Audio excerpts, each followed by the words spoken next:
Olá, estamos de volta com mais uma sessão aqui do nosso podcast na 88 Rockets, na pessoa de Vander que vos fala.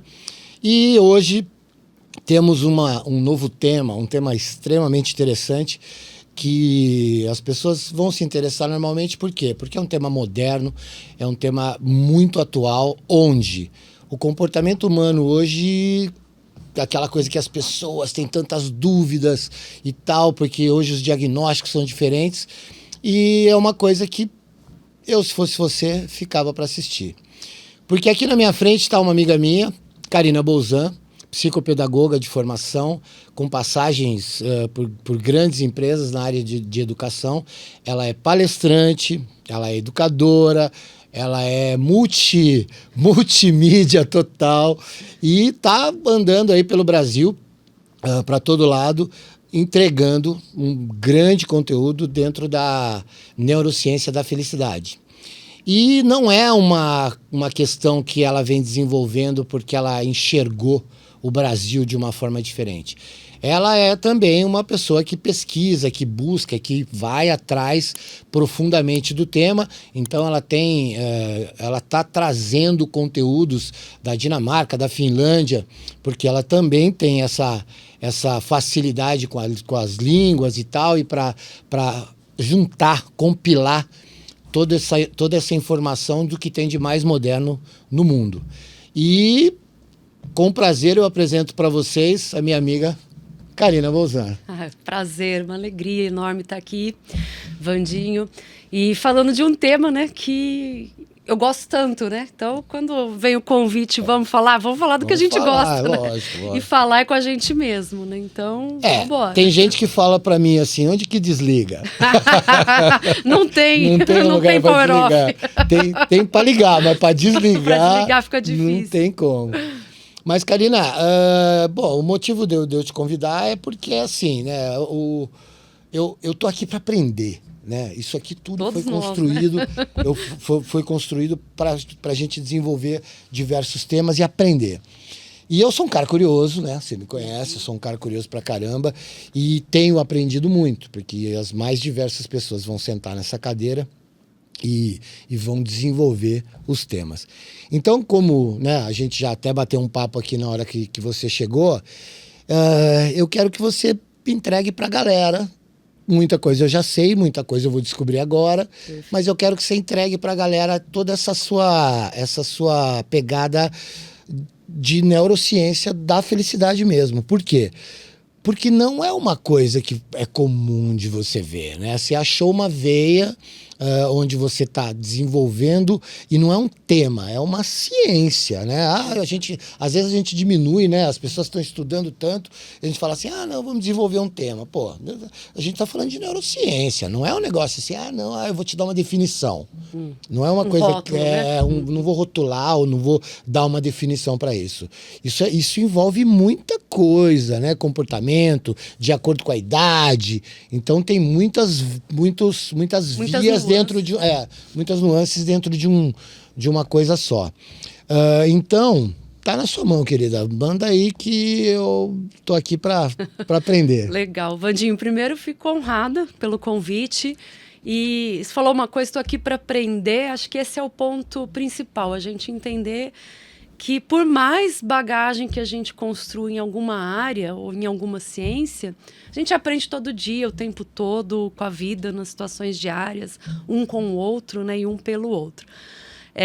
O segundo ponto, eu acho que o interesse da neurociência, pela neurociência, né, no meu caso, é uma construção, e eu entendo até como várias provocações vindas da própria história de vida. Algumas vezes a gente já conversou sobre isso, mas em algumas palestras eu trago um pouquinho disso com a ótica da neurociência. Nessa minha história de vida, eu, com 5 anos de idade, sendo campineira e filha de pedagoga com economista, fui ter uma experiência de morar na África, na Nigéria, né? Meu pai foi transferido para lá, minha mãe já era da educação, tinha escola em Campinas. Nós nos mudamos para lá com a família. E minha mãe, sempre preocupada, porque de repente nós fomos 3 filhos, né? São 3 irmãos. fomos imersos numa cultura diferente, distante de tudo que a gente conhecia aqui, inclusive do nicho familiar, né, do ninho familiar, os avós, primos, tios, e tendo que se apropriar de 2 idiomas novos de uma só vez. Inglês, porque era o falado em Lagos, e o italiano, porque a gente foi estudar numa escola internacional italiana. Então, esse é onde tudo, de certa forma, começa, mas que mais tarde vai me despertar a curiosidade para a neuroplasticidade cerebral. Então, o que acontecia? Minha mãe, preocupada que a gente desse conta dessa apropriação, monta na nossa casa uma salinha de aula na sala de jantar. A princípio, para os 3 filhos. Então, ali a gente recebia material curricular do Brasil, ela aplicava isso com a gente para convalidação de estudos aqui e fazia provocação em relação às línguas. Escreve uma cartinha aqui para os avós, essa aqui o desafio é escrever em italiano. E a gente soltava, né? Dali um pouco, essa é em inglês, essa aqui é em português mesmo, com detalhe. Cabeçalho, né? Local e data, tudo aquilo certinho, saudação inicial. No modelo que não é utilizado no WhatsApp. Pois é, pontuação adequada, tudo aquilo. Não tem. Bom, muito bem, foram quase 5 anos de Nigéria e num tempo completamente diferente. Depois eu vou falar um pouquinho do quanto que isso muda de lá de quando eu nasci, não vou entregar a idade, mas... Não. Vamos abafar essa parte. Para como que hoje a moçada aprende nesse mundo conectado e globalizado. Então, isso tudo, a neurociência já mostra toda uma diferença no funcionamento neuronal, cerebral, na forma como a gente acaba aprendendo, né, a cognição e outras coisas mais. Mas acontece que nesses longos 5 anos, minha avó fez, eu falo que é um grande ato até para o patrimônio familiar, mas que foi a grande provocação que eu tive. Ela reunia todas as cartas que a gente mandava, eu e meus irmãos, numa única caixa. Ela concentrou aquilo como um tesouro de família, vamos dizer assim. E eu já, né? Fiquei bem curioso onde essa caixinha foi parar. Tá lá comigo, guardada, 7 chaves. E aí, o que acontece? Eu comecei também na área de educação muito menina. Então, a gente volta da Nigéria, estudei nas escolas particulares aqui de Campinas. E até cheguei a cursar um pouquinho de colégio técnico da Unicamp, mas eu não me enxergava lá, porque eu estava na tecnologia de alimentos. E para mim o incômodo era... Montava lâmina de cebola, a cebola não falava comigo, Vandinho. Como é que eu ia fazer?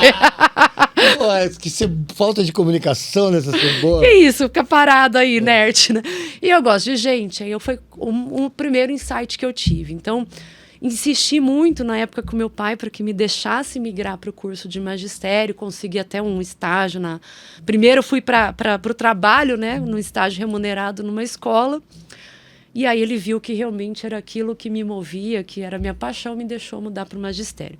Moral da história é que eu comecei lá com uns 15 anos na educação. E aí, na mesma época, eu me lembro que a gente tinha o hábito de reler essas cartas em alguns momentos, de memórias da família, e me vinha essa curiosidade, nossa, como é que eu, com 5 anos e meio, dava conta, né, de me apropriar tão bem de 3 idiomas diferentes, né? E uma proficiência na escrita, inclusive. Falava, mãe, não é possível. Você punha pra gente na lousa e a gente copiava isso.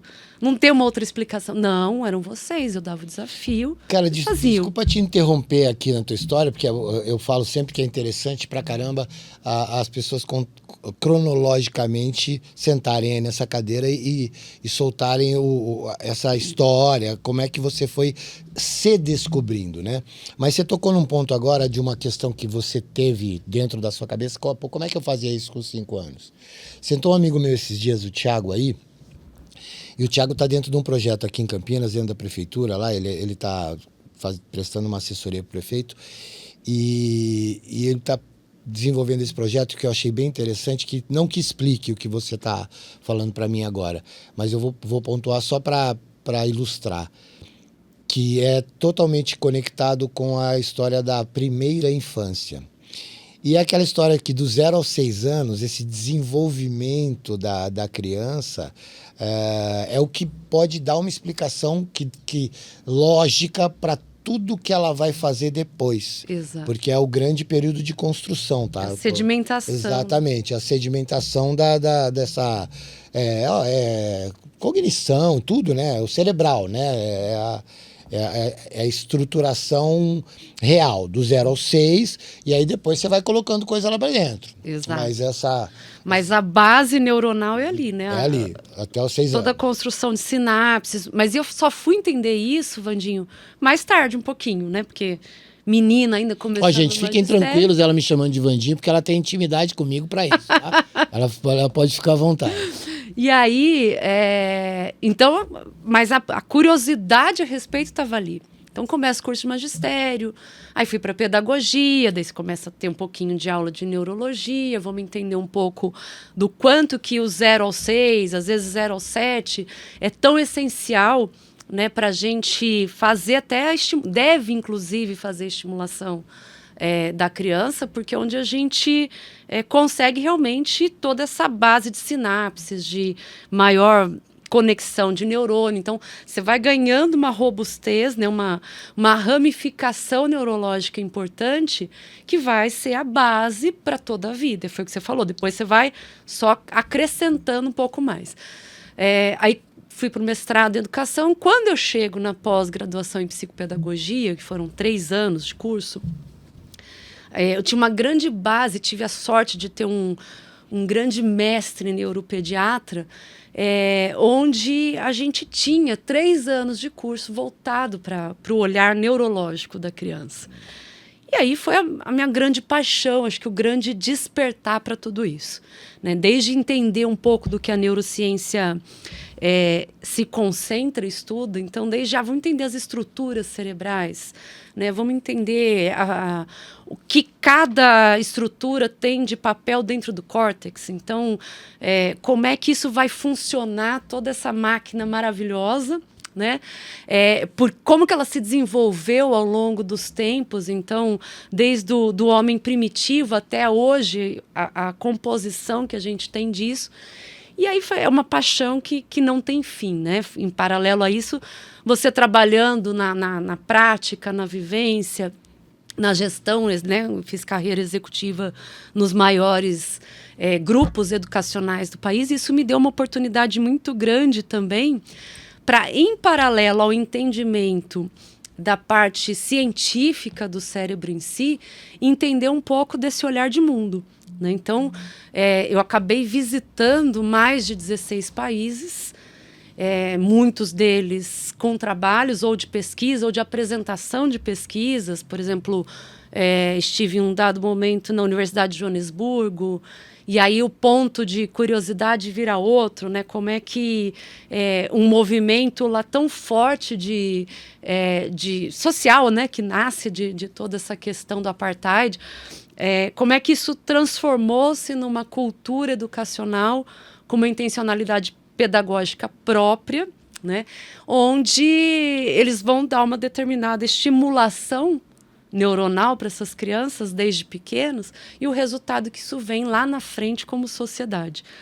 Pequeno exemplo aí do que eu vi na Universidade de Joanesburgo, o reitor tinha 32 anos. Uma universidade monstruosa, né? Poliglota, ele falava só 7 idiomas, dentre eles alguns dialetos locais, mas alguns idiomas muito expressivos no sentido mundial da coisa, né? E aí eles tinham muito isso, de que dentro de casa as famílias tentavam trabalhar, ele relatava isso, as famílias tentavam trabalhar para que a gente se apropriasse o máximo possível de dialetos, de idiomas, porque a gente sabia que isso ia fazer a diferença para que a gente pudesse um enquadramento, né, ou um posicionamento no mercado profissional lá na frente. Bom, em resumo, tudo isso vem vindo nessa longa construção. Em paralelo, à frente dos grandes grupos, como diretora executiva, eu tinha também o desafio de, os melhores países no ranking mundial de educação, do PISA, têm feito, e aí a gente não tem como deixar de falar de Finlândia, de a própria Coreia, Canadá, Singapura. O que eles fazem de tão diferente para conseguir formar, né, crianças tão competentes, né, com múltiplas competências cerebrais? E aí vem disso esse tour, vamos falar assim, né? Ao mesmo tempo também palestrando, porque as coisas vão andando juntas. Você pesquisa aqui, implanta ali, colhe resultado, afere de novo, e aí vamos falar sobre isso. Enfim, e cada lugar do mundo acaba tendo aí aquilo que a gente falou no começo, algo para nos ensinar. Então, por isso que a gente diz que aprende o tempo todo. E aí, o que foi interessante? Quando eu estava à frente do Grupo SEB lá de Ribeirão, e a gente buscando, né, levar para as escolas o máximo de inovação curricular, na mesma época eu era também responsável pela Universidade Corporativa do grupo. Então, gravava em estúdio de TV, trazia presidente do Conselho Nacional de Educação, presidente do Comitê pela Base, meu amigo Miguel Thompson, já desencarnado, já falecido, mas que deixou um legado gigante para a educação. E a gente ali sempre buscando e aprendendo temas novos. Em um dado momento, nós tivemos a grata oportunidade de receber no grupo a secretária de Educação de Helsinki. E ela deu um show, ela deu uma aula onde a gente entendia, né, como que o sistema educacional finlandês nascia. Isso vai conectar com o projeto lá na frente, vocês vão entender por quê. A partir de algo que eu já palestrei muito, que é falando uma intencionalidade pedagógica clara. Então, você pega a Finlândia, um país territorialmente pequeno, originalmente agrário, e com pouca expressividade na economia, no cenário mundial, né? E aí, quando se tem a intencionalidade clara de que a gente quer ganhar corpo nessa economia mundial, a gente quer ter um outro posicionamento, para isso a gente precisa fortalecer, tem que trazer robustez para o nosso sistema educacional. E eles iniciam um plano educacional, um sistema de ensino com a intencionalidade pedagógica clara, de formar cidadãos competentes, né, com múltiplas competências. E aí, chamo de novo uma atenção de algo que a neurociência lá na frente vai falar, não só no âmbito cognitivo, mas no socioemocional, né? Então, a Finlândia começa a estruturar um currículo por multicompetências e habilidades num ambiente um pouco diferente do que a gente está acostumado.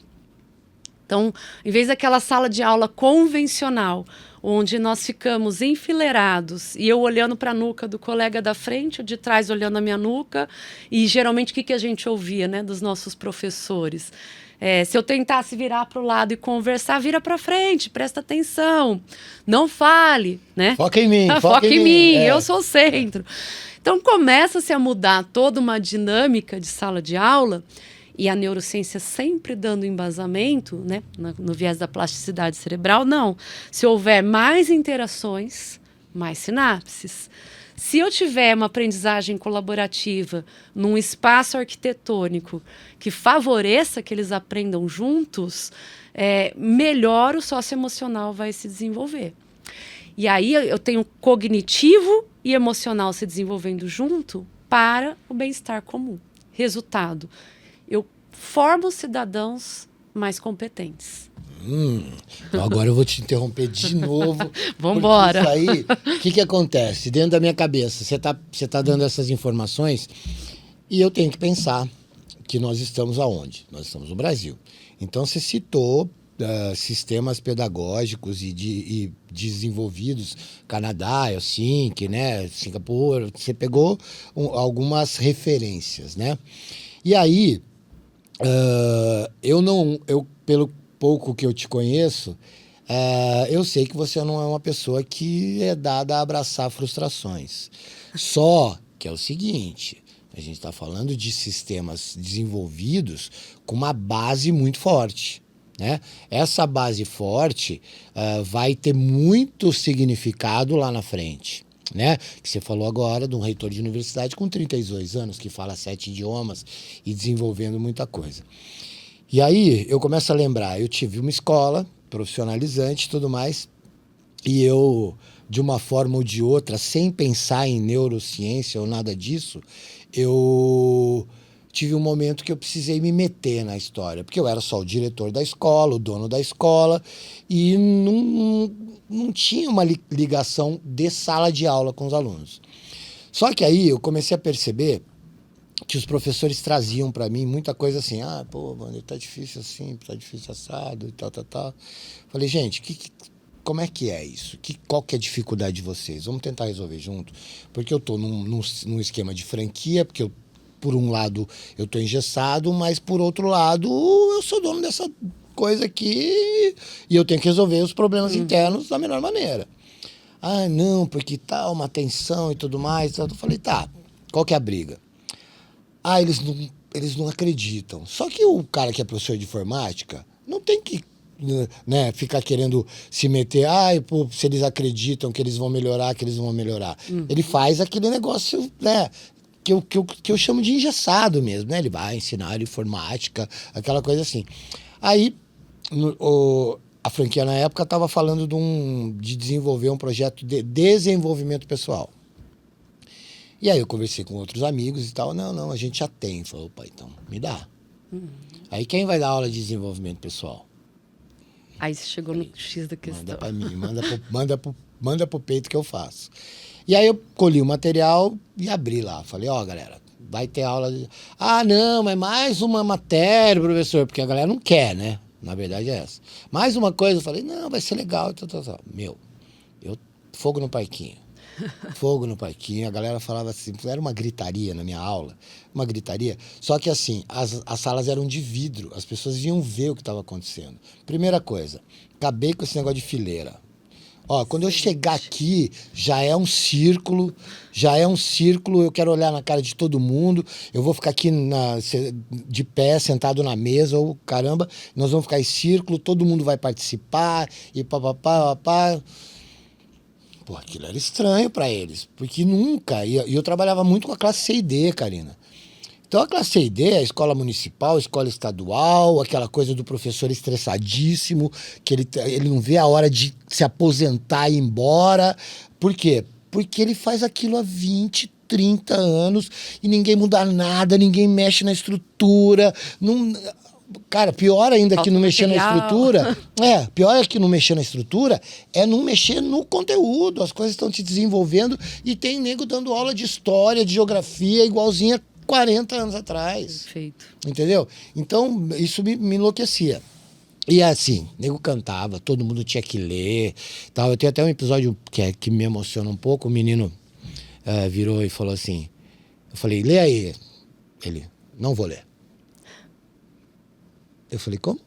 Ele, não vou ler. Não vou ler, professor, não vou ler. Eu gosto muito do senhor, mas não vou ler. Estou fora. Falei assim, você vai ler. A não ser que você me dê um motivo muito, muito, muito que eu aceite, assim. Você não vai ler. Não, eu não gosto de ler, eu não sei ler direito. Eu falei, então agora isso a gente vai resolver. Peguei, tirei a menina que estava sentada do lado dele na cadeira, falei, muda de lugar. Sentei do lado dele e falei assim, eu vou ler o que eu te mandei ler. Você vai me acompanhar. Tá? Eu vou ler aqui do seu lado. Beleza. Li 2 parágrafos e ele olhando pro caderno dele e tal. Opa, deu. Tá bom. Eu vou ler de novo. E você vai me acompanhar. Falei assim, agora é a sua vez.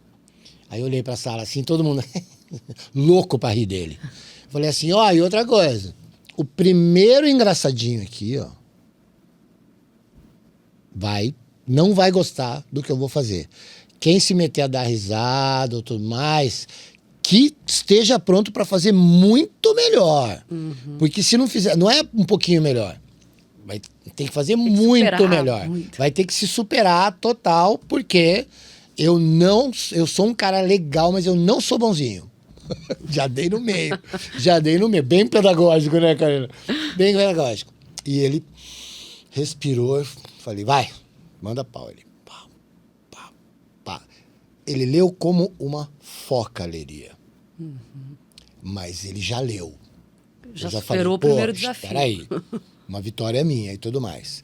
Eu vou até, agora vou ficar aqui meio falando mais para terminar a minha história, depois eu devolvo para ela. Aí, ele vai ler, tá bom. E aí ele começou a criar aquilo. Eu falei, gente, ler, se você não gosta de ler história, leia gibi, mas leia. Leia, vai fazer falta para vocês isso. Vocês têm que botar a cara em algum livro, tal, pá, porque teve aula que eu falei assim, quem conhece aqui a Barça? O moleque levantou a mão e falou assim, não é o time da Espanha? Da Barça. Para eles não existe uma enciclopédia, fazer pesquisa. É, no máximo, porque não é preguiçoso, é dar um Google, né? Aí, beleza. Aí passou-se um mês, algumas aulas, ele veio. Falei, galera, bom dia, tal, pá. Quando eu entrava na sala, já tava um círculo, já tava todo mundo sentadinho e tal. Eu não sei se é porque eu era o diretor da escola, o dono da escola, eles tinham um pouco de medo de mim, né? Já dava aquela ajeitada. Já tava tudo arrumadinho e tal. Aí, eles vieram me convidar. Professor, vai ter nossa festinha de amigo secreto, de fim de ano, o senhor não quer participar? Eu falei, gente, são 13 salas, cara. Eu gostaria de participar de todas, mas como que eu vou fazer? Aí eu participo da de vocês, não participo da do outro. Vocês não vão me botar nessa calça justa, não vou entrar. Mas assim, me fala o dia que vocês vão fazer. Eu venho aqui, participo com vocês da brincadeira e tal. Dou uns negócios pra vocês, compro uns refrigerantes e tal. Dou essa cortesia como vou fazer pras outras também e tal. Que legal, o senhor vai dar uns Guaraná aí pra gente? Claro, vou dar e tal. E por fim eu fazia festinha pra eles lá, numa boa. Já era fim de ano. Aí eu falei, então, mas como é que vocês estão fazendo o esquema aí? Né? Porque, vocês aqui, vocês sabem, nem todo mundo tem a mesma condição, entendeu? Eu não quero ninguém torcendo o nariz, fazendo careta aqui dentro da escola, porque não ganhou o que queria. Como é que vocês estão? A gente faz uma lista e tal, botou a lista pra mim, que eles iam colocar na parede da sala. Eu olhei assim, o Ed, o menino, livro. Eu olhei e falei, como assim livro, cara? Bingo de novo, né, pro professor. Eu já passei cesta de 3 pontos. Falei, um livro? Aí fui nele e falei, o que é isso? Sim, professor, eu pedi um livro. Eu falei, você pediu um livro? Ele falou, você pediu um livro.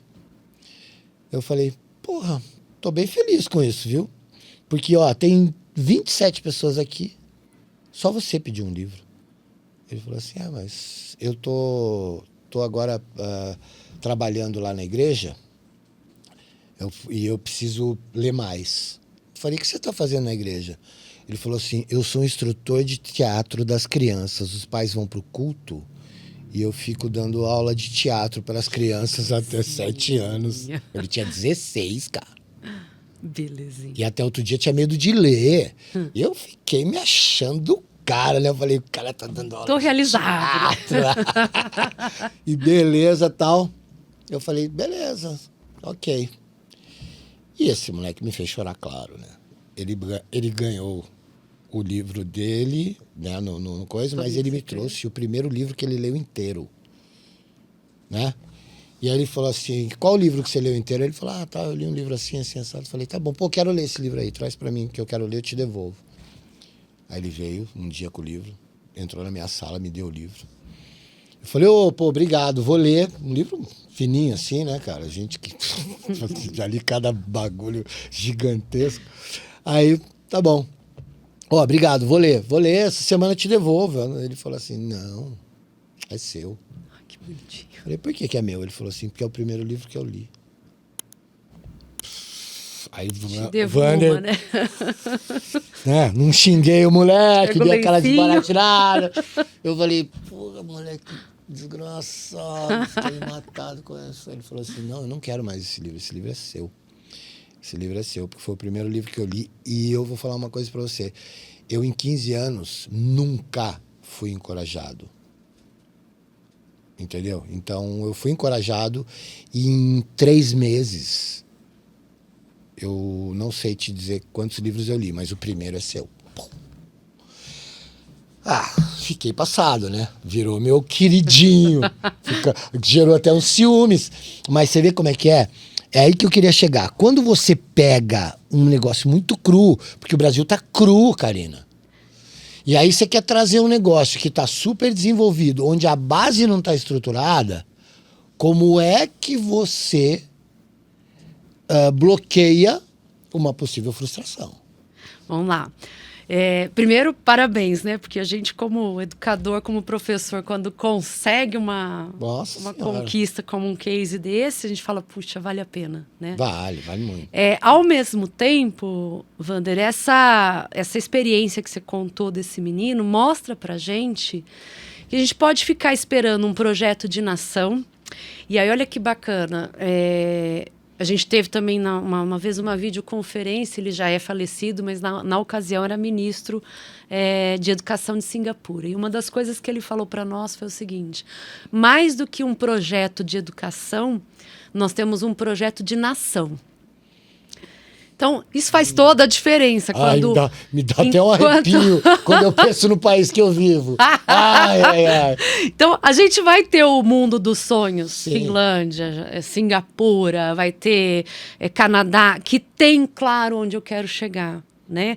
E onde esse projeto de nação, que o Dr. Lee falou, ele se traduz num projeto educacional com intencionalidade pedagógica clara e robusta. Mas você vai ter, como você bem disse, né, o cenário que não é o ideal, é o real, né? Vamos vir para cá, para a nossa realidade. Pisa no chão aí, galera. Pisa no chão e assenta. E aí você tem dois caminhos, duas possibilidades. Uma é ficar esperando que um dia aconteça, que venha algo, né? Como os países que estão lá liderando o ranking mundial de educação fizeram, e ponto final. O outro vamos começar com um trabalho de formiguinha, com o que é possível. Então, imagina o seguinte, esse trabalho que o professor Wander fez, que tocou esse menino. Ele não só conseguiu se encontrar com incentivo que ele nunca tinha tido, né, como ele adquiriu as competências de leitura, ampliou o que ele tinha, e mais do que isso, ele virou um multiplicador. Porque quando ele, com 16 anos, vai dar aula de teatro na igreja para os meninos de 7, cada um daqueles de 7 está sendo tocado pelo de 16, que já tinha sido mobilizado ali. Cria uma referência que talvez eles jamais tivessem experimentado, né? Então, alguma coisa a gente tem que começar a dar, né? E entra um outro ponto interessante aí da neurociência, da felicidade, que é onde a gente fala, até tem um modelo que é o PERMA-V, né? E onde se fala, né? O autor fala do flow, um dos eixos da ferramenta para que a gente possa chegar num mindset, num funcionamento neuronal, né, neurológico de felicidade, é o flow, ou seja, é o se encontrar, o descobrir os talentos, aquilo que te realiza. Então, quando esse menino começa a dar aula e ele... Eu quero livro de amigo secreto, eu quero... Eu vou engolir livros porque eu tenho que levar algo para os outros. Ele começa a despertar algo onde ele começa a se encontrar. Então, isso me realiza, isso me traz satisfação. Gostei disso. Bem interessante. Experimentar e multiplicar onde ele vai se encontrar. Isso é perfeito. Isso é perfeito. Então, e aí essa construção que eu fui te falando, que eu fui fazendo na neurociência, foram vindo esses insights daqui e dali. Lógico, nessa vivência toda, além da interface aí com os 16 países que eu citei, teve também, ao mesmo tempo, os desafios profissionais. Implanta um novo currículo dentro dessa rede, agora dentro dessa outra.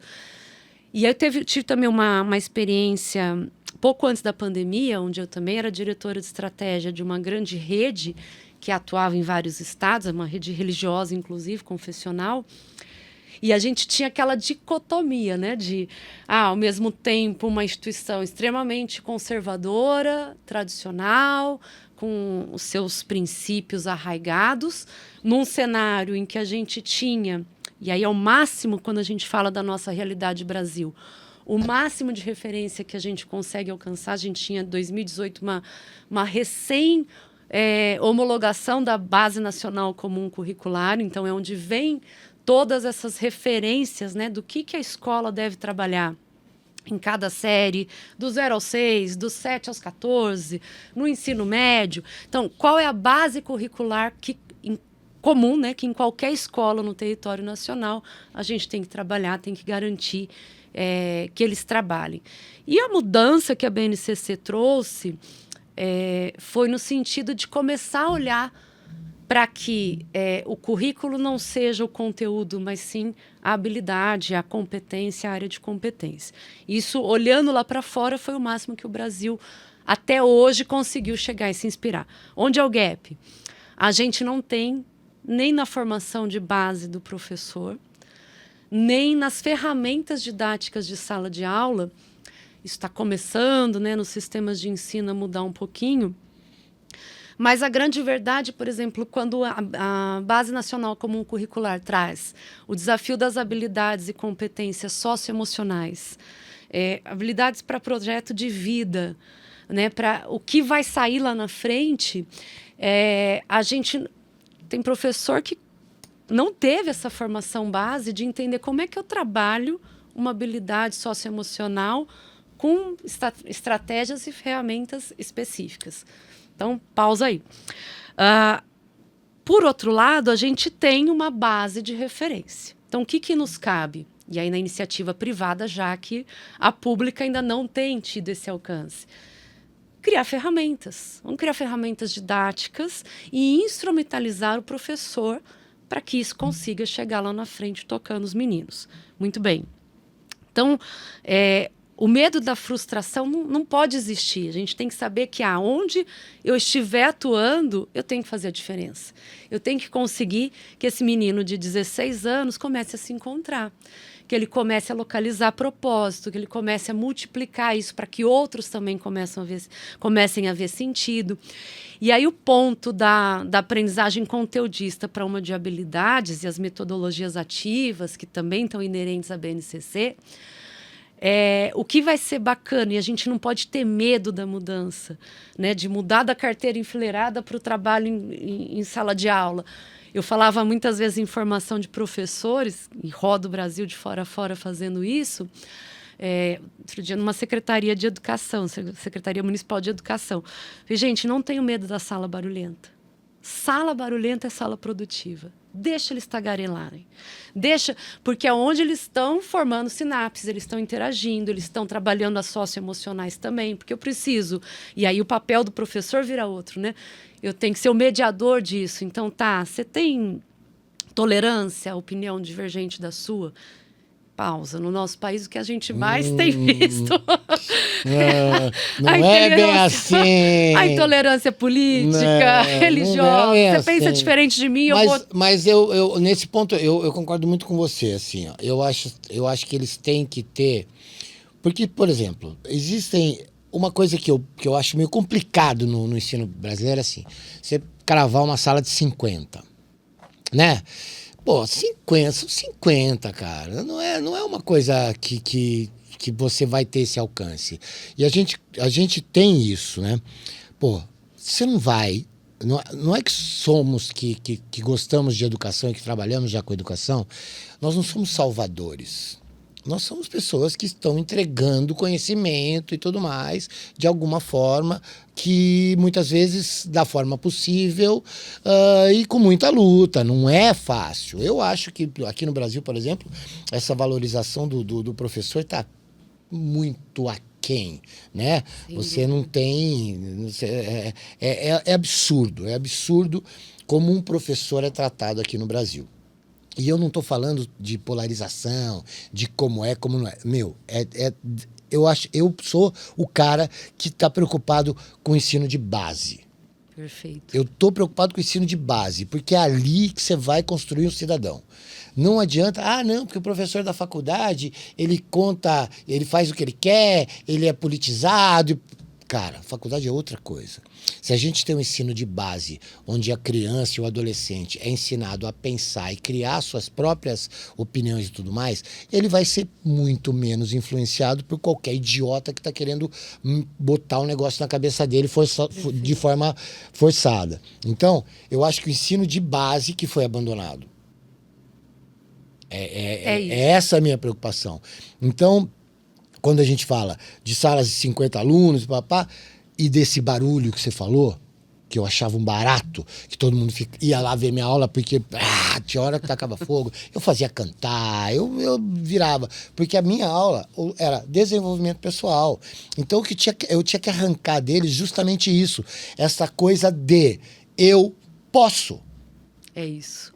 Eu posso, eu tenho que desenvolver minhas habilidades. Se eu não sei desenhar como aquela menina, que eu tinha uma menina lá que era absurda, ela com 13 anos, ela queria ser tatuadora. Eu falei assim, vai. Né? Porque ela ficava prestando atenção em mim, desenhando sem olhar. Ela fazia uns negócios absurdos. Eu falava assim, querida, vai. É uma habilidade sua. Você é talentosa pra caramba. Aí você não vai ser tatuadora com 15 anos, mas com 18 pode ser já. Entendeu? Aí ela, meu pai é obreiro da igreja. Eu falei assim, para. Nem seu pai, nem sua mãe podem dizer pra você que você não pode uma coisa. Exato. Entendeu? Se é a tua paixão e tudo mais, dá um jeito de convencê-los de que você quer fazer o melhor pra você. É isso. Então, quando você fala de desenvolvimento de habilidades, pra mim é puro encantamento. E você sabe, Vandinho, que quando eu escrevi como coautora o livro Educação Semeadora, eu falei sobre aprendizagem criativa. 2 pontos. O aluno como protagonista de soluções para o mundo. E o que isso é legal? Você falou da sala de aula com 50 e a dificuldade que é para o professor. Nas formações, quando eu falava para o professor não ter medo, eu trazia a seguinte reflexão. Os 50 estarão ali, na carteira enfileirada, individualizada, ou na formação dos grupos barulhentos, que eles vão estar produzindo, sim. Eles vão estar conversando. Só que o bem-estar deles vai melhorar. Né? Eles estão conversando, mas eles estão felizes. Basta lembrar quando, ocasionalmente, a gente tinha um trabalho de grupo na nossa época de escola. Era uma alegria enorme. Nossa! Vamos juntar, né? Tem um trabalho em grupo. Então, a gestão da sala de aula fica até mais fácil. Só que você começa a dar o desafio da aprendizagem criativa. Então, a gente tem essa temática, existem metodologias. No livro mesmo, eu falo de um caminho de ninhos metodológicos para isso, mas onde eles vão criar soluções empreendedoras, inclusive. E aí entra o outro ponto. A aprendizagem começa a fazer sentido. E aí vira um ciclo. Quanto mais isso está significativo para mim, Ausubel falava disso, né? Então, a aprendizagem faz sentido para mim. Mais eu aprendo, mais eu quero aprender. Mais eu me engajo com isso. Mais eu produzo, mais eu entrego. E aí, olha que interessante quando a gente fala disso. Em 2016, eu fui fazer uma imersão na Dinamarca, que é de onde nasceu todo o projeto, que depois a gente vai contar aqui um pouquinho. E a minha grande curiosidade era como é que um país nórdico, que na época do inverno tem 3, 4 horas de sol por dia, de luz, né? Estamos falando de luz. Né? Então, aquela coisa cinzenta, com frio duro, né? Rígido, consegue, quando a gente pega um ranking mundial de felicidade, estar há décadas na liderança, ou pelo menos entre as 3 primeiras posições. Esse ano, no último relatório do Instituto Gallup, que mede, né, essa referência de felicidade, a Finlândia lidera o ranking na faixa etária dos mais jovens, e a Dinamarca, quando você fala dos mais idosos, né, a partir dos 40 anos em diante, assume o primeiro lugar. Eles invertem, né, o primeiro e o segundo lugar de acordo com a faixa etária. Mas isso vem se repetindo há décadas. Então, quando eu vou para lá em 2016, o meu ponto de pesquisa era esse. O que eles fazem para produzir uma sociedade tão feliz? Em paralelo, cursando pós em neurociência, enfim. E por aí vai. Resposta, né? O que eu acabei descobrindo? E é isso que eu trago hoje para cá, e sem medo da frustração, porque eu tenho certeza que, à medida que a gente vai conhecendo e aplicando, esse trabalho vai se multiplicando até através dos próprios alunos, das famílias, dos professores. Eles têm uma filosofia de vida, que eles chamam, eu vou falar aqui o termo abrasileirado, né? Para nós, o RIG, para eles é Hugga, né? Hugga. O Hugga. O Hugga, que vamos falar, quase milenar, né? Mas que vem aí até de uma cultura desde os vikings, que era o pensar no bem-estar comum. Até um dos livrinhos, que depois eu vou falar da coleção, ele é inspirado numa narrativa viking. Então eles tinham muito isso. Como é que a gente vai fugir desse frio rigoroso? Se aconchegando. Então o Rig, ele traduz o bem-estar, a felicidade, o aconchego, o bem comum. É a gente pensar em como a gente faz para todos ficarem bem. E aí eles começam uma prática, tem um manifesto RIG, eles têm 10 pontos ali para que possam...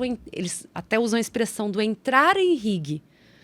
Né? Tá. Uma condição, assim, né? Exato. Vou para o próximo nível.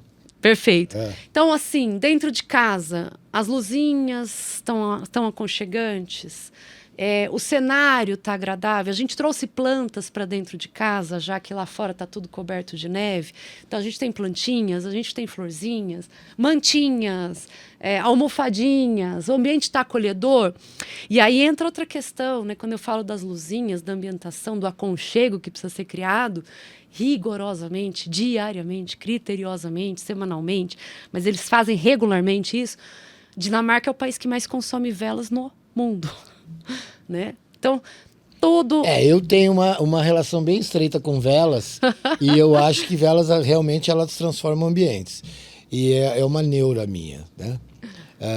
Quando eu conto isso, a gente fala assim, nossa, esse cara é louco, né? Eu tomo banho. Eu não uso muitas vezes, principalmente no inverno, assim, de janela fechada, assim, uma coisa... Eu acendo uma vela dentro do banheiro e vou tomar meu banho sem a luz elétrica e tudo mais. E eu vou te falar uma coisa, é extremamente transformador. Que legal. Você sai, cara, você tá o teu banho demora um pouco mais, você gasta um pouco mais de água, não é muito ecológico. Não é muito ecológico. Mas o bem-estar tá garantido. Não, garantidíssimo. Garantidíssimo. Você sai é um detalhe, mas é outro. E o que as pessoas não se ligam. Não, tu vai tomar banho no escuro. Gente, eu não preciso me enxergar para tomar banho. Né? Exato. Entendeu? E às vezes até no escuro mesmo, porque em alguns segundos o seu olho já se adaptou a pouca luz. Você já está enxergando tudo. Exato. Entendeu? Então, tudo meio convencionado, né? Não, tem que usar a luz, tem. Não tem. Não tem. E é isso, né? Então, e aí eles cultuam isso. Então, vão ter ali as atividades por exemplo, se é na família ou se é com um grupo de amigos. Eles têm também corporativamente o momento RIG. E aí eles têm que se conectar. Então, olha que bacana, quando a gente fala lá do rapport, né, do gerar conexão neuronal, a neurociência vai falando disso de novo. Eles criam todo um ambiente para que as pessoas possam entrar em conexão emocional e melhorar o bem-estar. Então, eles vão criar, por exemplo, situações que a proposta de atividade RIG de hoje vai ser uma culinária em família. Nós vamos fazer... Mas aí tem um outro detalhe. Todas as faixas etárias que estão envolvidas, né, do bebezinho à bisavó, conseguem se conectar? Conseguem participar? Todos vão de alguma participar forma, disso, né? A não ser que seja, lógico, um recém-nascido, mas a criança tem 1 ano, tem 1 ano e meio. Tá, então vamos fazer os Danish Butter Cookies? Vamos amassar aqui a massinha? A criança está lá brincando, a outra avó tá ensinando a receita, mas está todo mundo vivenciando isso. Ou vamos cantar, eles cantam muito também, né? Vamos jogar, vamos fazer, enfim. Eu via lá nas portas das casas muitas vezes, eu fui numa época que eu peguei verão, né? Eu fiquei alguns meses, consegui pegar um pouquinho do verão de 8 graus. graus, bem tranquilo. Verãozinho, verãozaço. Verãozaço. Eles na praia e eu de casaco de neve. Mas eles cantando, 1h da manhã, eles estão sentados na porta das casas, tocando violão, carrinho de bebê, avó, bisavós, bicicletas jogadas. E eles são efetivamente felizes, porque isso é cultural, né? Eles preservarem o bem-estar. Bom, muito bem.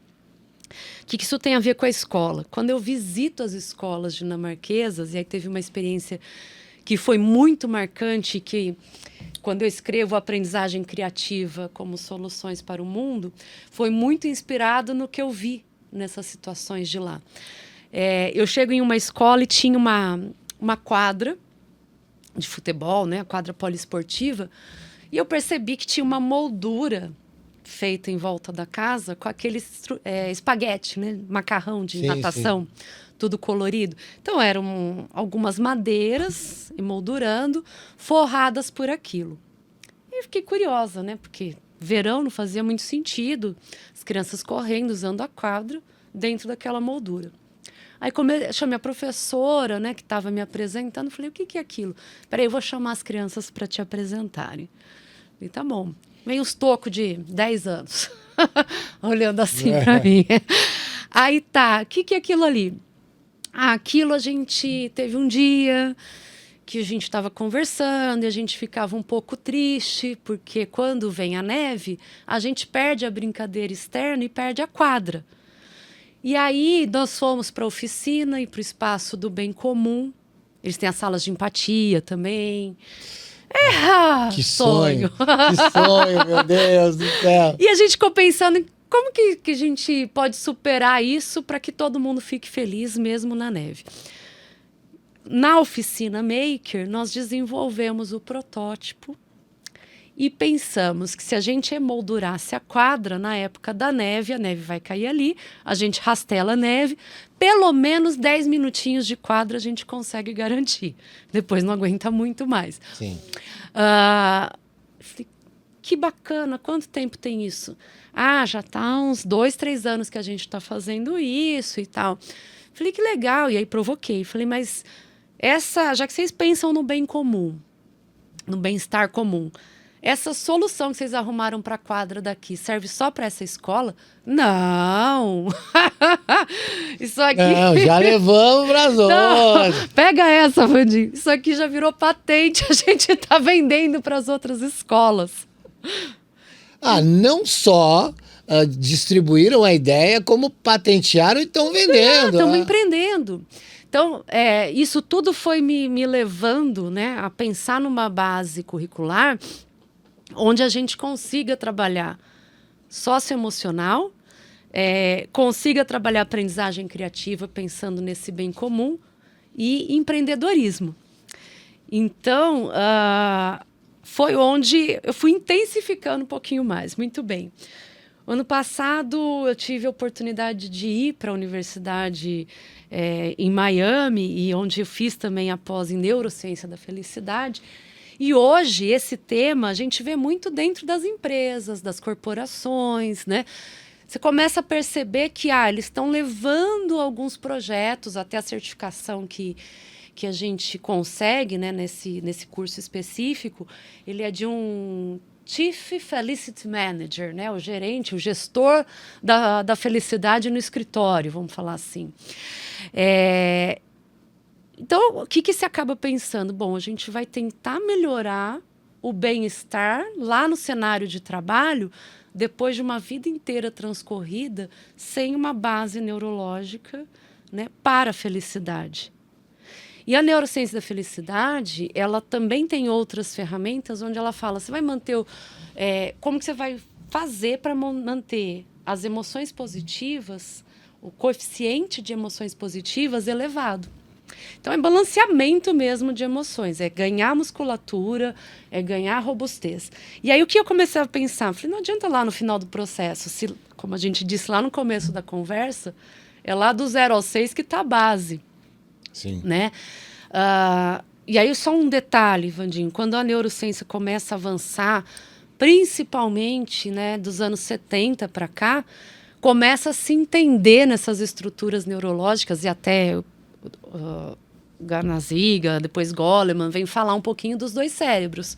Então a gente começa a entender que a gente tem um sistema límbico, um cérebro, né, ali dentro bipartido, onde uma boa parte do sistema ele funciona para o lado emocional. E aí eu preciso equilibrar razão e emoção, eu preciso entender a estimulação de um lado e de outro. Muito bem, aí o Goleman vem falar da inteligência emocional, vem falar dos pilares, e são fundamentais, e a neurociência vai avançando com esses estudos também. Então, dentro aí da teoria da inteligência emocional, né, de autoconhecimento, de autogestão das emoções, de automotivação, de empatia, de habilidades sociais avançadas. Muito bem. Ao mesmo tempo, a gente vê uma sociedade, nesse mundo globalizado de hoje, eu falei que as crianças aprendem diferente porque estão conectadas com o volume de informações circulando num nível muito mais acelerado. Se eu pensasse lá nas cartinhas da Karina, da Nigéria, entre escrever uma cartinha para a avó, postar no correio, a cartinha cruzar o oceano, chegar aqui no continente, na mão da avó, a avó escrever a resposta, selar a carta, ir no correio, postar, chegar um ciclo de comunicação completa, levar 60 dias brincando. Quase um e-mail. Né? Quase um e-mail. E hoje, minha filha mais velha morou na Austrália, já tem bastante tempo, já deve estar fazendo uns 8 anos pelo menos. Eu conversava com ela por ligação de FaceTime o tempo todo. Então, você pensa a diferença da dinâmica de mundo, né, e de estímulos e de informações, é muito diferente hoje em dia. Só que, ao mesmo tempo, a gente perde muito do olho no olho, muito da convivência. Aí a gente já pode puxar lá, né, Zygmunt Bauman falando das relações líquidas. Resumo da ópera, a gente vem numa sociedade, nesse mundo globalizado, onde as estatísticas vão mostrar para a gente altos níveis de ansiedade, de depressão, de suicídio, numa crescente. Sim. Então, é um tema mais do que nunca pertinente. Só que eu, Karina, né, essa é a minha missão, esse é o meu propósito, eu acredito que não é lá, quando já está na vida adulta, quando já está no mercado de trabalho, que a gente tem que ir lá cuidar da felicidade da equipe, até para pensar numa produtividade melhor, por menos afastamentos e tudo mais, né? Quão melhor vai ser a nossa sociedade mais feliz se a gente cuidar disso desde a base. Então, Karina, quando você falou agora, nos últimos segundos da tua fala aqui, você usou muito a palavra auto, né? É uma autogestão, autoconhecimento, né? Então, eu posso estar falando uma maluquice, mas aí me corrija se eu estiver falando. É uma coisa que a gente também precisa plantar nas pessoas, esta responsabilidade. A pessoa tem que se sentir responsável por si e por difundir e se conectar com pessoas. Que, como você mesma disse, a velocidade da informação, a velocidade da conexão virtual, ao mesmo tempo que nos aproxima de pessoas que estão muito longe, elas nos afastam de pessoas que estão muito perto. Às vezes do lado, às vezes de frente. Exatamente. E você vê isso todos os dias. Você vê isso no restaurante, você vê isso na escola, você vê esse distanciamento, né? Às vezes as pessoas estão mais preocupadas em gravar um momento do que propriamente vivê-lo, né? Eu tenho até um casozinho com os meus pais. Meu pai nunca tinha ido num show do Chitãozinho Chororó, ele gostaria de ver e tal, e aí os levei num rodeio de americano, um show grande, camarote e tal, uma posição legal, uma coisa legal, e a minha mãe filmando. A minha mãe filmando, e ele deu uma lição braba nela. E até aconteceu o episódio, ela não só tomou essa lapada dele, como ela derrubou o telefone dele, de lá de cima, o telefone passou no único vão que era possível, foi para baixo da arquibancada, e eu falei, fiquem aí no show, que eu nem gosto tanto deles, e aí eu vou arrumar alguém para entrar embaixo dessa arquibancada para recuperar o seu telefone. Ele ficou uma fera, né?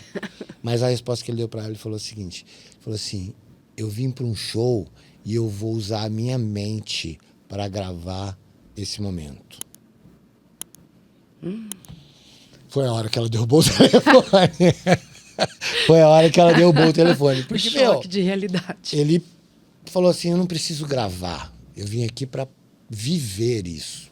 É isso. Entendeu? Então, aí que tá. As pessoas têm que se sentir responsáveis, sim. Então faz parte dessa conexão dos mestres virar e falar assim, olha, vai na minha que você vai passar de ano. Vem comigo.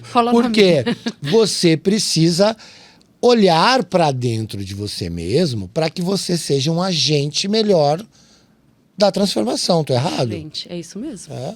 E assim, até o próprio corpo docente também, porque se a gente pensar, nós não tínhamos, primeiro, a neurociência tão avançada, as ferramentas para esse autoconhecimento, para essa autogestão tão desenvolvidas, e a bem da verdade, né, o sistema de ensino que eu criei, que depois a gente pode falar um pouquinho, ele só foi desenvolvido justamente porque existe carência de recursos, de materiais, qual é o caminho para eu poder me autoconhecer, né? Essa palestra que eu tenho feito muito nos congressos de educação e farei agora próximo sábado em BH, o pessoal às vezes outro dia fiz uma live e tocaram nesse assunto. Karina, que história é essa de você entrar de madraça da Cinderela de espelho na mão? Espelho, espelho meu, né? E é justamente uma provocação através de metáfora para a gente olhar para dentro. Quer dizer, eu não tenho que perguntar para o outro se eu tô bonita, quem que eu sou. Não, olha você pro espelho. Sim. Quem que você é? O que você gosta? Quais são os seus padrões emocionais? O que te deixa feliz? O que te deixa triste? O que te deixa irritado? Então, o autoconhecimento é muito nesse sentido. É mapeamento das minhas emoções. Quem que eu sou? Como que eu me sinto? Onde eu me reconheço? Quais são os valores familiares? Quando a gente fala do RIG, da convivência familiar, eles convivem, né? Eles cultivam valores ali. E, principalmente, quando a gente fala de autoconhecimento, e é uma coisa que eu falo muito no material e falo nas palestras, eu começo a me sentir pertencente a um grupo. Então, o pertencimento, ele é muito importante para o autoconhecimento. Eu venho deste sobrenome, eu venho desta raiz, eu venho dessa convivência. Então, chegamos num ponto que eu gosto muito de falar e que pode até escapar um pouquinho dessa neurociência que a gente está tratando aqui agora. Mas eu acho assim, existem as ferramentas possíveis. E existe esta raiz que é pai e mãe, vô e vó, né? Exato. Essa árvore genealógica, como dizemos. Então, o que acontece? Às vezes, esses sistemas internos, que eu posso chamar, se é que eu posso chamar assim, sistemas internos, é aquela tua bagagem familiar, né? Do teu núcleo. Né? Esses sistemas internos vão te entregar muitas coisas. Que existe hoje um problema da terceirização, né? A família terceirizando a educação dos filhos e tal. Opa. E isso tudo tá perdendo um pouco a conexão. Por quê? Porque não se fala muito em direitos e deveres, né? E a pessoa tem que saber, desde os primórdios, que ela está crescendo, ela está se desenvolvendo, ela tem a educação familiar, ela tem tudo, mas ela também vai chegar o momento que ela vai respeitar as leis. Ela vai ter que conviver com as leis, porque a vida em sociedade, a igualdade, que eu costumo dizer sempre no meu canal ou em outros podcasts, que a lei é o que nos iguala, né? Que nos torna iguais, porque ela deveria, né? Na prática não é bem assim, mas ela deveria atingir o pobre, o rico, o médio ou todo mundo da mesma forma, porque ela é uma para todos, né? Mas aí o que acontece? Temos a lei de Gerson, né? E para quem não sabe o que é a lei de Gerson, é a lei da vantagem em tudo. E isso tem acontecido demais, eu tenho visto muito isso. As pessoas quererem o tempo todo tirar vantagem dos relacionamentos. Isso aí torna alguns relacionamentos completamente descartáveis. Porque a pessoa fala, não não serve, não me serve mais. E isso eu vou usar até o termo que, graças a Deus, no podcast pode usar. Eu fico puto. Exato. Né? Sabe por quê? Porque perdeu aquele negócio de você lutar por situações. Porque eu sou o cara que quer ouvir a voz. No teu aniversário eu vou ligar pra você. Eu não vou ficar te mandando um recadinho no Facebook. Entendeu? Se eu tenho alguma aproximação com você, eu vou falar, e aí, Karina? Né? Essas coisas que as pessoas perdem, né? No distanciamento. Eu acho que é a lei de Gerson, exatamente. Porque meu pai me falava assim, não faça nada que você não possa contar. Né? Se você tiver que ser segredo, não faça. Sabedoria, isso. Não faça nada que você pode contar. E outra coisa, a lei de Gerson existe para você ensinar seus filhos como não agir. Perfeito. Né? E o meu pai era um cara que se ele tem um fã número 1, ele tá lá no céu hoje. Se ele tem um fã número 1, sou eu. Pra mim, é o cara mais foda que eu conheci na minha vida. Por quê? Por causa disso, cara. Ele era muito pontual, cara. Ele teve 1000 motivos pra me catar e me pendurar de ponta cabeça e tal, mas nunca fez. Mas ele foi muitas vezes muito enérgico comigo e tal, e eu tenho uma gratidão imensa com ele por todos os momentos que eu vivi com ele. Os bons, né? E os que eu achei ruins naquele momento. Porque ele estava brigando comigo, ele estava bravo comigo, cheio de razão, mas eu não tinha capacidade de compreender aquele momento. Exato. Eu achava que, não, poxa vida, podia passar por cima dessa. Porra nenhuma, podia nada. Podia nada, graças a Deus que ele fez. Porque isso me tornou uma pessoa mais forte. Com certeza. E a questão da lei de Gerson, né, do tirar vantagem em tudo, de uma sociedade muito egóica, né, acho que mais que egocêntrica, egóica, volta tudo no mesmo tema. Quando eu falo lá dos pilares do Goleman, depois do autoconhecimento, a autogestão, eu consigo usar adequadamente, né, os meus recursos internos para lidar com essa emoção que eu estou tendo? A gente não sabe segurar a barra. Da Atena que o diga. Da Atena que o diga. Saiu dando cadeirada esses dias. E um detalhe, né? A neurociência explica isso também. Porque o sistema límbico, ou seja, o emocional, ele é muito mais rápido. Sim, rápido. Né? Então não racionalizou. Então, mas eu costumo dizer uma coisa agora, professora, você vai me dar essa luz. Somos maus por natureza e o grande desafio é ser bom ou outra vertente qualquer. Eu acho que a gente se conhece pouco. Acho que a grande verdade é essa. Tá. E acho também, acho não, né? Entendo dessa forma, com tudo que eu tenho pesquisado, estudado e praticado e analisado, né? A gente vive a sociedade do não sentir. Porque ainda tem o sistema das crenças e valores. Eu tô nem aí pra isso aí. Eu choro com propaganda de margarina. Né? Quando o Bonner fala boa noite no Jornal Nacional. O cara ganhou uma medalha na Olimpíada, eu choro. Aí aparece uma família passando margarina, eu choro. Emoção pra mim é uma delícia. Mas se a gente vê, olhar bem, né? O sistema de crenças e valores. Homem não chora. Quantas que a gente escuta? Muito. Né? Criança caiu, tá doendo, é o joelho dela, que tá machucada. Não foi nada, já passou. Para de chorar. Então, mas aí... Mas é dela, vamos lá. Agora, isso aqui tá ficando cada vez melhor. O acolhimento. Vamos entrar nessa. Por quê? Você falou o negócio da criança cair e tal, papá, ou então ela não se sentir capaz de alguma coisa, ou ela não ganhou uma coisa que ela queria muito ganhar e tudo mais. Aí, beleza. Cara, é seu aniversário. Sou seu amigo, só que nós não estamos nesse momento da nossa vida. Nós temos 7 anos, né? Tal, papá.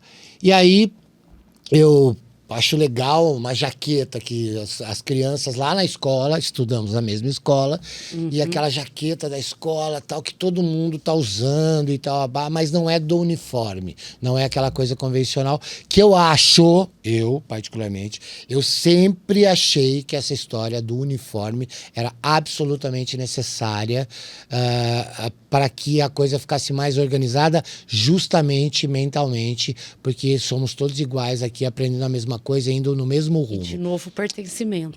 Pertencimento. Então, estamos num grupo e tal, pá, que não tem essa coisa de que o cara que tem mais recurso, ele é o que tá ali, e aí fica aquela coisa de um desenvolvimento de inveja que não é legal. Mas beleza. Aí foi a sua festa de aniversário, você gentilmente me convidou. Que bom, né? Né? Gentilmente me convidou, vou para sua festa de aniversário e você tá toda feliz com a sua jaqueta que eu queria. Eu, poxa vida, caramba, a Karina ganhou a jaqueta e tudo mais. Aí meus pais vão me buscar na tua casa, né? Vou lá, vamos pra casa, acabou a festa, legal. Aí meu pai e minha mãe diriam, você agradeceu todo mundo, você se despediu das pessoas, cumpriu os protocolos. Fez o protocolo todo? Cumpriu os protocolos? Cumpri, foi legal. Aí eu tô dentro do carro, assim, com aquela cara de... né? Aí o pai pergunta, e aí? O que você tá com essa cara? Você acabou de sair da festa. Pô, não tava boa a festa? Não tava. Mas o que aconteceu? A Karina ganhou aquela jaqueta que eu queria, que eu já até pedi pra vocês. Qual jaqueta? Talvez meu pai e minha mãe nem lembrassem, né, da história da jaqueta. Falei, não, aquela, tal. Pô, que bom. Mas por que ela ganhou? Porque era aniversário dela. Tá. E quando é o seu? Aí é que tá. É nisso que eu quero chegar. E onde que a neurociência chega neste momento do acolhimento? O quê? O meu pai fala assim, não enche o saco com essa história. não vou dar. Ou, como agiriam comigo, que eu aprendi que eu teria que agir assim caso eu tivesse filhos. Né? Não, olha, é o seguinte, ela ganhou a jaqueta porque era aniversário dela. Você até pode ter a tua. É isso que você quer? A gente vai... Eu entendo que você queira agora, só que assim, você tem que saber que existe hora para tudo. Entendeu? Então, o seu aniversário é daqui a 4 meses. Como é que você vai conviver com isso? Exato. Né? Porque a gente está falando de acolhimento, de frustração, tudo ao mesmo tempo. Acolhimento, Ansiedade. frustração, ansiedade, vai aprender a esperar, vai ter paciência, né? Exato. E tudo mais, tal. Agora, aí entra aquele negócio. Meu pai poderia me dar a mesma jaqueta? Aí é que tá. Detalhe. Então, se não pode, não promete. Tem isso. Começa daí. Então, me dá uma neuroexplicação sobre esse momento. Eu adoro esses exemplos, né? Essas hipóteses, Sim. porque a gente traz um pouquinho para mais próximo de situações do dia a dia. Primeiro, né? Acolher, acho que é sempre importante a gente fazer o acolhimento da criança e apoiá-la. Primeiro para entender o que ela está sentindo. Porque, claro, você está só com desejo de ter a jaqueta, porque você achou bonita. Então, entra uma pergunta que é fundamental. Como você está se sentindo em relação a isso? Você ficou feliz ou triste porque a Karina ganhou a jaqueta? Isso é legal também. Porque, de repente, tô com raiva que ela ganhou. Então pode ser que você esteja sentindo um negócio que chama inveja. Que não é nada bom. Que não é legal. Sim. Aí você vai começar a construção de valores. E aí você vai para o segundo pilar, que é a autogestão. Né? Se for inveja, como é que a gente pode fazer para lidar com a inveja? Inveja não é uma emoção legal. Vamos classificar ela aqui, as positivas, as negativas. Sentir a gente sente, sempre.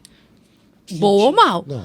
Né? Sentir, eu sempre Bom, falo. ruim. Sentir é sentir. Acabou. E a gente precisa sentir. Tem. O que a gente precisa fazer mais do que conseguir sentir e entender o que está sentindo, que é no autoconhecimento? A autogestão. Então como é que a gente vai criar uma estratégia para lidar com essa inveja? Como é que a gente vai criar uma estratégia para lidar com a ansiedade? Então, ou criar um plano, se eu não tenho condição de te dar essa jaqueta, eu vou ter condição de te dar em tanto tempo, mas o que você pode fazer? Vamos pensar juntos. O que a gente pode fazer para que esse prazo seja o menor possível? Do que você pode abrir mão de outro lado, lá, já que a jaqueta é tão importante? Então, o sorvete que você pede toda semana, vamos cortar isso? Pode ser? Pode. Sim. Vamos contabilizar isso aqui. Então, você vai ajudando essa robustez para gerenciar essa gama de emoções, né? Vamos fazer um calendário? Vamos contar quanto tempo falta? Vamos pôr lá ali um emoji de como eu estou me sentindo hoje em relação a isso. Inclusive, no projeto RIG, eu trago algumas ferramentas, algumas estratégias que a gente faz isso na sala de aula, né? O check-in da aula. Como é que você está chegando hoje? Emocionalmente. Vai ter aquele que... professora, eu tô com raiva, meu time perdeu. Nossa, raiva, gente. Vamos falar sobre raiva? Vamos entender um pouquinho? Alguém tem uma estratégia para lidar com a raiva? Quem já teve raiva? O que você fez? Para não matar o coleguinha, para não matar o vizinho? Sabe que eu fazia isso com palavras, né? Inclusive tem um caso que eu acho que até te contei em outra ocasião. Não vou falar dele aqui agora, porque ele é extenso e me deixa com... eu fico com raiva, né? Mas às vezes eu chegava e pedia para eles uma palavra. Falava assim, alguém tem um voluntário aí, escreve aqui uma palavra na lousa.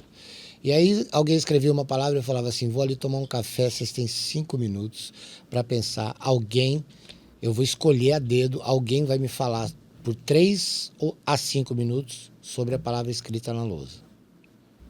Qualquer palavra. Pá! Excelente estratégia. Aí ia lá, soltava, eu falava, vou ali tomar um café, já venho. Se virem. 3 minutos. Eu falo assim, eu falo 1 hora. Vocês vão ter que falar 3 minutos. Então, e eu vou chegar aqui, eu não vou escalar ninguém, eu vou pedir voluntários. Se virem, resolvam aí. Eu ia, tomava meu café, voltava, pá. Exato. Aí, o caso grave, um dia eu voltei pra sala, tava escrito merda. E aí? Esculachei.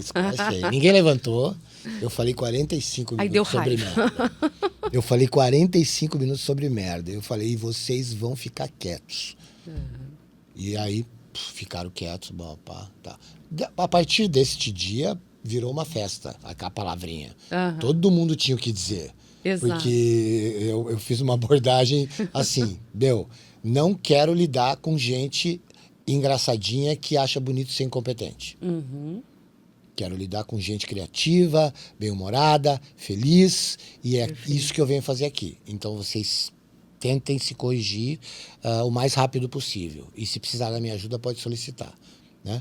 Então, eu acho que você tem que ter uma certa energia. Existe uma discussão muito grande aqui no Brasil sobre formatos, né, de escolas. Aí uma discussão maluca aí sobre a total do cívico-militar. Gente, faça a tua escolha, cara. Faça a sua escolha. Exato. Você não quer, não adianta. Não adianta, você precisa querer. Você precisa ter um apoio da sua família. Você precisa, essas conexões que você falou tantas vezes aqui, não tem como escapar disso. Não. Uma criança não tem capacidade de tomar esse tipo de decisão sozinha. Perfeito. E aí, Vandinho, você veja, eu... graças a Deus, sou avó, né? Já. Você sabe disso. E uma avó das mais corujas e apaixonadas possíveis. Eu sei. Eu sou testemunha disso. Tanto é que ele é o protagonista da coleção, né? É o Theo, o símbolo da infância feliz. Mas, né, uma vez que eu sou avó, teve uma geração entre eu e ele que sempre me ouviu falar de neurociência, de inteligência emocional, de gestão da emoção. Então, quando o Theo foi para a escola, minha filha, já usando algumas das estratégias, algumas ferramentas desse acolhimento e desse apoio na autogestão, né, que é tão importante na inteligência emocional, ela começou a aplicar algumas coisinhas com ele. Aí ele tinha, acho que por volta de 1 ano e meio, e ela fazia sempre que ele chorava, né? Alguma coisa que estava irritado, alguma coisa além do acolhimento. Vamos soprar bolinha de sabão para gerir essa raiva, se acalmar e a gente poder racionalizar a coisa e poder caminhar para o outro lado. Alguns chamam de distrair, não é bem assim. Não é o distrair. Não é distrair. Não, a gente tem que ter a sabedoria para ir além disso. Sim. Ou, só para florzinha, só para velhinha, e aí você vai indo nessa linha. Quando ele vai para a escola, um dia a professora dá o retorno para minha filha, falando, ai, que graça, ele de fralda ainda. A outra criança estava irritada, tendo um ataque de birra, de choro. E ele dando ele uma saiu aulinha. correndo Ele saiu correndo para oferecer a bolinha de sabão para a amiguinha soprar. Quando a gente chega nesse ponto, a gente começou a ir para o terceiro pilar, que, na minha opinião, é o que o RIG promove, é o que a gente precisa se exercitar, que é a empatia. O que aconteceu ali nesse casozinho simples? Uma criança de 1 ano e meio, além de entender os momentos que ele tem raiva, de saber os recursos que ele tem, que ele pode usar para gerir aquilo, ele conseguiu entender a emoção da colega. Ela está sentindo aquilo que eu sinto. Então, a aplicação da ferramenta é igual. É igual. É igual. Né? No caso da jaqueta, quando a gente pensa na empatia, Wander, e a Karina, será que ela sentiu, será, de ganhar esse presente que ela queria tanto? Acho que ela ficou feliz, né? Pois é, e não é legal quando ela fica feliz? Que bacana. E que tal se você amanhã, né, quando você encontrar a Karina de novo, falar que você ficou feliz por ela? E quando você ganhar a sua, quem sabe não vai ficar muito feliz por você também? Vocês também vão estar com a mesma jaqueta? Legal ou não? Legal, né? Então, e aí da empatia vem as habilidades mais avançadas, né? Vai vir a tolerância, que a gente falou, vai vir a solidariedade, vai vir enfim, o fazer junto, o fazer com o outro, né? E aí o bem-estar comum cresce. Então, você acaba chegando numa Dinamarca, numa Finlândia, que tem uma sociedade, de um modo geral, feliz, com baixo índice de suicídio, com baixo índice de depressão. Quando a gente olha para a pandemia, case Brasil, maior número de divórcios aconteceu durante o período. Quem manda juntar?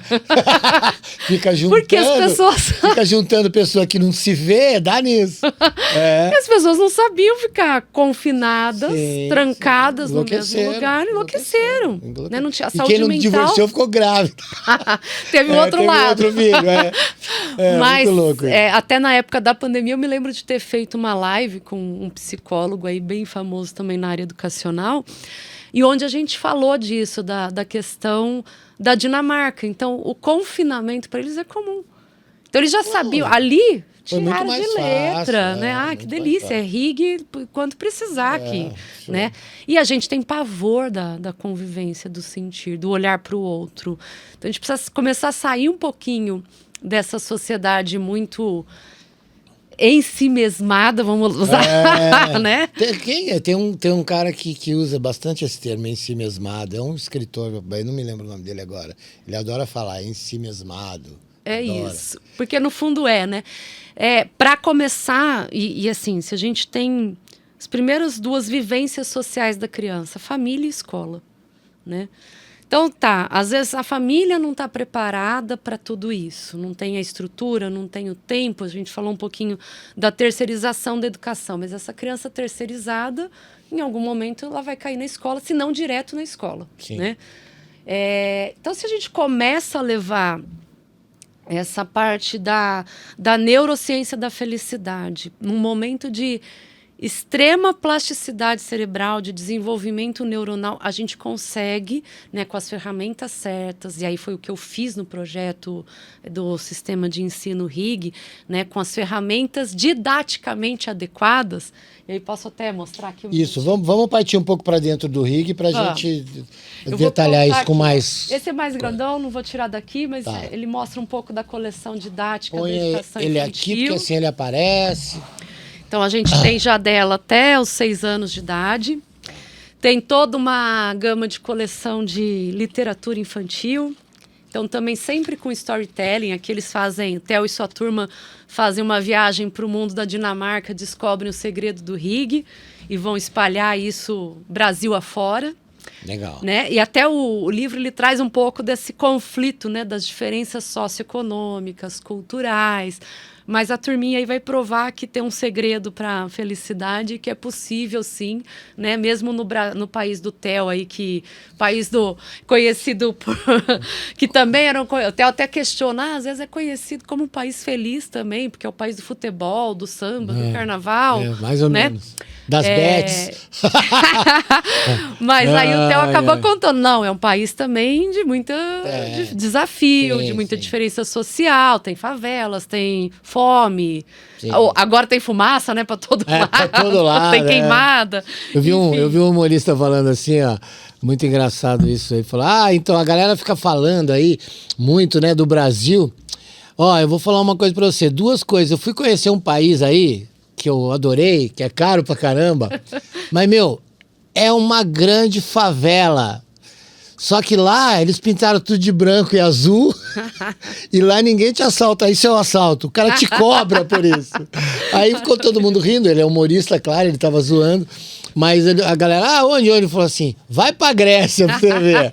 É tudo branquinho, azul, lindo, maravilhoso. É um favelão bravo e ninguém te assalta. O cara vai e te cobra. Um drink é 25 euros e tal. Eu falei, então, tem cara que tem que ser criativo mesmo.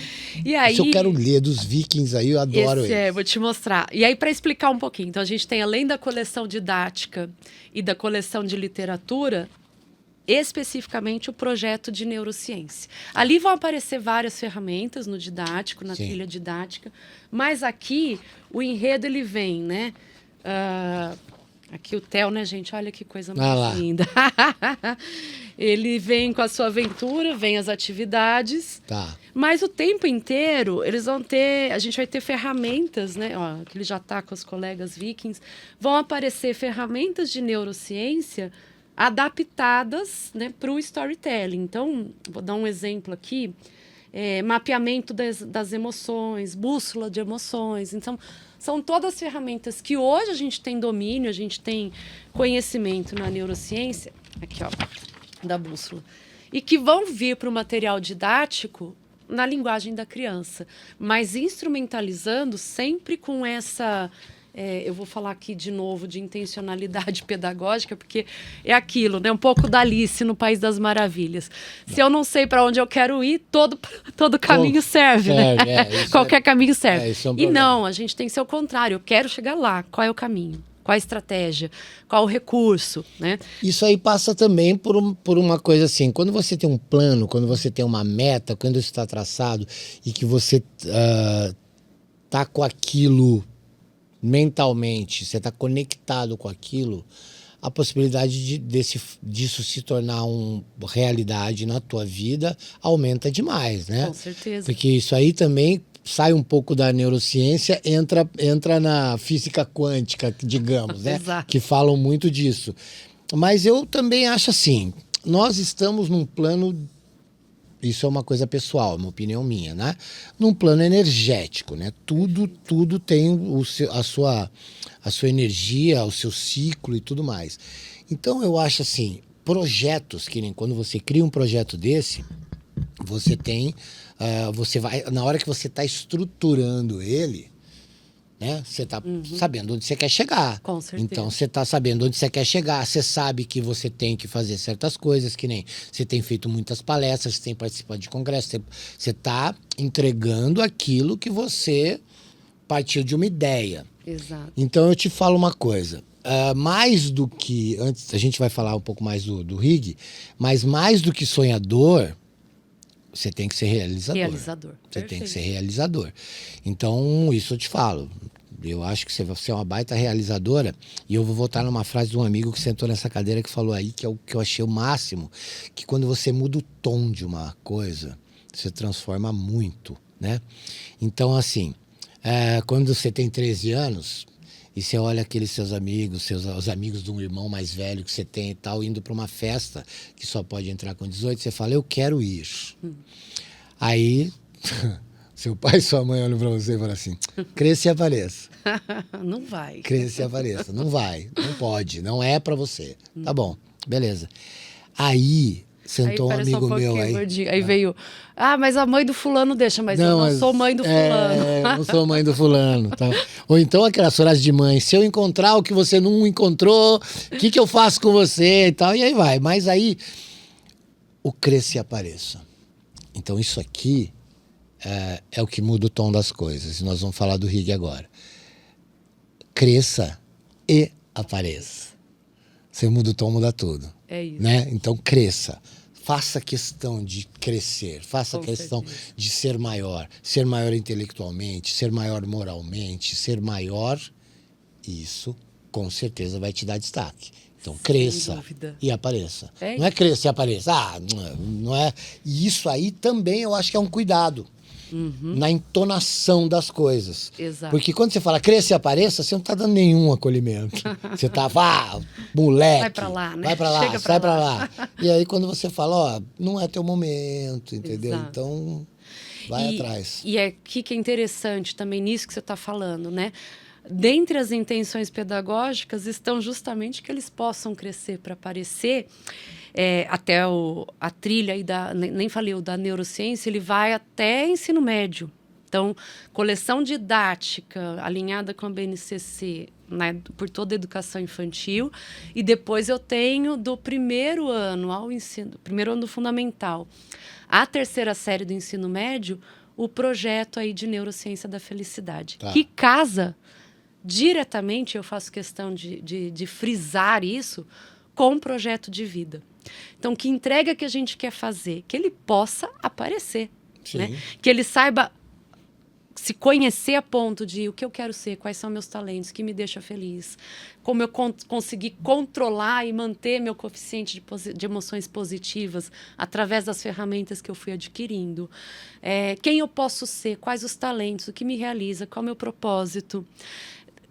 Mas quando que vai ser isso, Karina? Lá na frente, não. Desde a base. Na trilha dos Vikings, tem outras cibernéticas aí, se eu não me engano, a coleção do 9º ano é toda com inteligência artificial. Mas, enfim, eles têm momentos aí em que eles são desafiados, que os talentos têm que entrar num momento de vivência RIG dentro da escola. Então, nesse momento aqui, qual talento você quer mostrar? O que te chamou a atenção nessas atividades, nesse desafio, nesse momento da história, né? E por que é tudo isso, Vandinho? Que é uma outra questão até...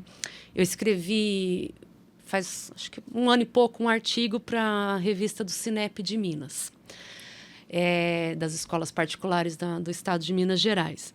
E o que eles tinham me pedido era falar mundo do trabalho para as novas gerações. E olha que curioso. Principalmente pós-pandemia, além do mercado de trabalho já ter exigido muito mais o emocional hoje em dia, né? Assim, começa a se entender que aí basta ver os anúncios, né, de emprego, habilidade de trabalhar em equipe, criatividade, enfim. As soft skills hoje estão em alta, né? Antigamente se contratava muito por hard skills, né, a parte técnica, e se demitia pelas soft. Não sabe trabalhar, não tem gestão emocional, né, não tem liderança. E aí essa curva começou a inverter. Não, eu prefiro já contratar por soft skills e demitir, né, e treinar as hard skills em serviço. Mas o que acontece? A gente começa a ver um cenário onde o emprego, né, ou o volume de contratações CLT, né, com carteira assinada, com vaga, começa a reduzir em prol de um empreendedorismo, né? E aí, quando eu te falo desse empreendedorismo crescente e tendente para as novas gerações, eu tenho a minha caçula, acabou de fazer 18 anos, está empreendendo no mercado de semijoias. Em 1 semana que ela tinha lançado a loja dela, posso dar o spoiler? Pode. Bowls Acessórios, segue aí, gente, no Instagram. Eu vi as suas fotos, eu vi lá. Exato. Explodiu em 1 semana, o negócio bombando, mas ela fica ali focada, gostando. E ela tem um propósito maior, que é cursar a faculdade de medicina. O plano foi 100% dela, eu juro de dedinho. Sim. Né? Mas o que a gente precisa entender é que esse é o cenário que eles vão encontrar, né? Tem que ter proatividade, tem que ter o que parte deles, tem que ter habilidades empreendedoras, tem que ter ferramenta, conhecimento, desde a parte de gestão até a parte de marketing digital, enfim, são várias coisas. Como é que eu vou comunicar isso tudo que eu criei? Como é que eu vou fazer com que as pessoas acreditem naquilo que eu acredito? Para que eu possa efetivamente crescer e aparecer. Então, acho que o um recado final, talvez, aqui. Eu sei que a gente já está há um tempo aí, eu falo, né? Não, mas estamos aqui, Mas, enfim, um recado importante que eu quero deixar aqui é: a gente não pode pensar a vida desconectada da fase da educação escolar, da educação familiar, né? A vida é agora. Então, assim, essas habilidades para a vida, elas têm que ser construídas desde do nascimento. Claro. Não adianta a gente pensar, um dia ele vai para o mercado de trabalho, lá na frente ele se capacita. Não, antes de tudo ele tem que se conhecer, tem que entender muito dele mesmo. E nisso a neurociência consegue ajudar, né? Para que tanto ele seja feliz, mas que ele também consiga ter um nível de empatia tão grande e de habilidades sociais tão grandes, que ele consiga efetivamente ser alguém que colabora para o bem comum. Aí um dia a gente chega lá em... Nós vamos chegar com certeza, nós vamos chegar com certeza. Por quê? Porque isso é apenas um aperitivo. Hoje, como foi o primeiro convite, você vem aqui para expor a cronologia, essa tua história de desenvolvimento, do que você está fazendo.